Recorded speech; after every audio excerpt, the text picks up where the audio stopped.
She said that the fact that the hospital's ambulances were all lined up and basically idle was not indicative of them not giving us valid information regarding being overwhelmed.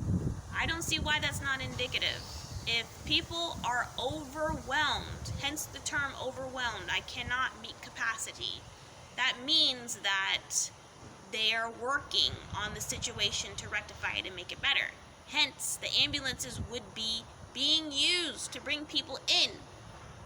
The overwhelmed hospital, the ambulances were idle. If it is a pandemic kind of situation, the ambulances would not be idle. They would be out in the communities, picking up people and taking them to the hospitals. That just makes sense, okay?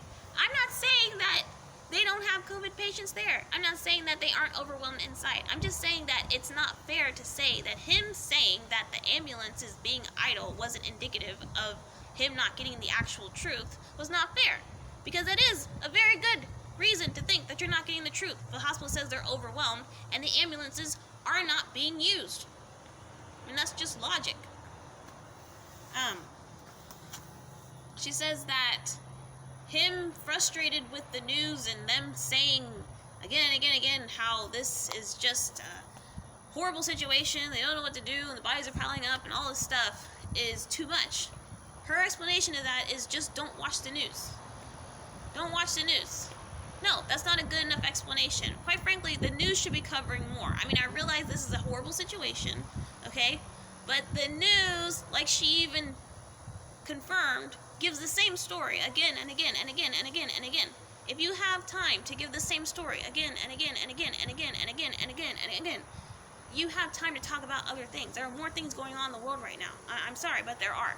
And we don't hear about those things, okay? And the news is notorious for doing this. So yeah, I don't blame him for being untrusting of the information that he's getting. Because it just seems like it's orchestrated to have him focused on just one thing. And he's not even sure if that one thing is accurate at this point, after doing his own video sighting.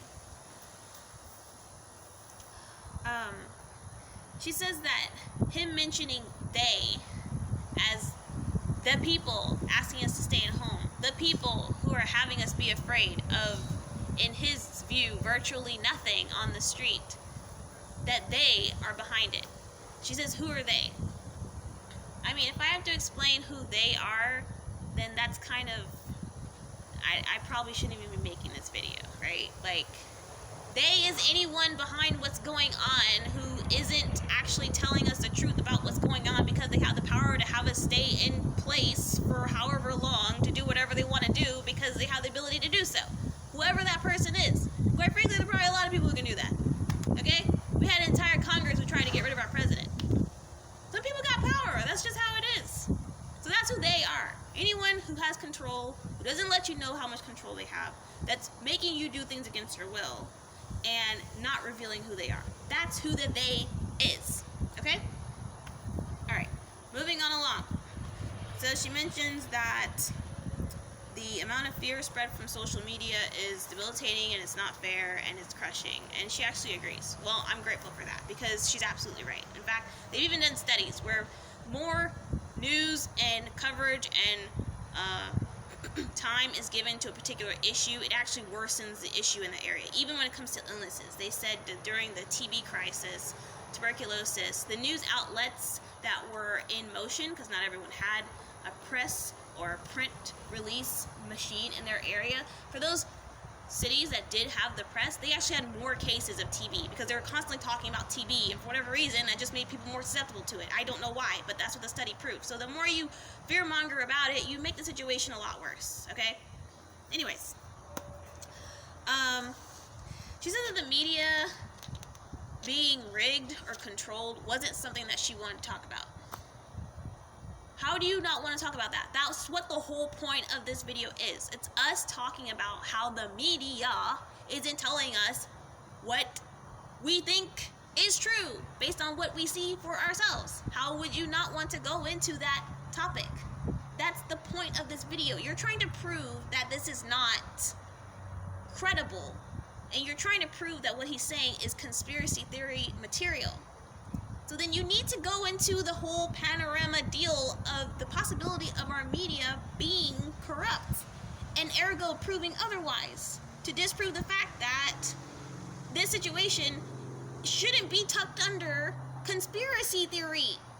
Okay? It might need to be tucked under conspiracy theory. We don't know what's going on. Alright. She finally posted some information about the hospital's policy. The reason why the no long lines were there, the reason why there were no long lines was because their policies indicated that they didn't want patients to congregate in a certain way. Or that's what I understood. I know some hospitals require you to call a hotline before you come. And her saying that there were no long lines was a good thing. I'm sorry. You're overwhelmed or you're not overwhelmed. It's one or the other. So if the hospitals are going to be honest about what's actually happening, then we need some sort of information from them to prove that this is actually an overwhelming situation. I'm hearing from friends, from nurses that are not overwhelmed. They are being sent home because they have nothing to do. I'm hearing from locations in the hospital that are just empty dead zones because there's nothing going on there. I'm hearing about medical students that were pulled out of medical school to be put on the front lines to help out with this pandemic, only to find that there was nothing to do in the hospitals and they're watching YouTube. These are the things I'm hearing. I don't know if they're true, but quite frankly, we don't know what's true right now. So I don't think there's anything wrong with doing your own homework, and I think it's wrong to discourage people from doing such. So please, do not be so critical of individuals taking it into their own hands, taking things into their own hands, because that's safe. And quite frankly, that's how all the news channels came to be anyways. Somebody took it upon themselves to cover what was going on and get that information out to the public. That's just my take on things.